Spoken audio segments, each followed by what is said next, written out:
हजरत बिलाल से लोगों ने कहा आप नबी पाक से मुतासर कैसे हुए? तो जनाब बिलाल कहने लगे मैं ज्यादा लोगों को, मक्के के लोगों को जानता ही नहीं था, जो कि मेरी ड्यूटी थी घर में काम करने की और मुझे सख्त सजा मिलती थी उमैया बिन खल्फ की तरफ से, तो मैं तो ज्यादा लोगों को जानता ही नहीं था, कभी मुझे मौका ही नहीं मिला था बाहर निकलने का। हजरत बिलाल कहते हैं एक दिन मुझे बुखार चढ़ गया बड़ा तेज, मैं लोगों को जानता नहीं था। फरमाते मुझे तेज बुखार चढ़ गया तो ठंड बड़ी सख्त थी, मेरे मालिक ने मुझे कई किलो जौ दिए पीसने को चक्की पे।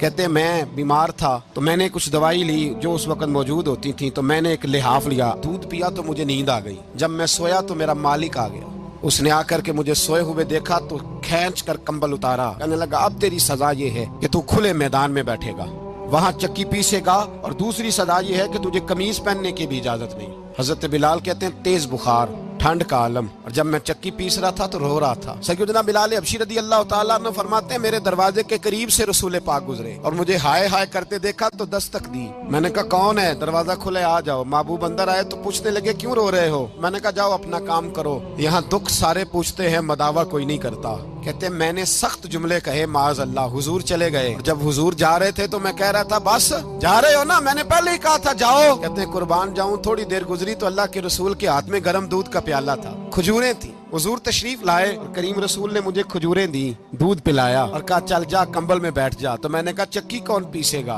वो तो बड़ा मारेगा।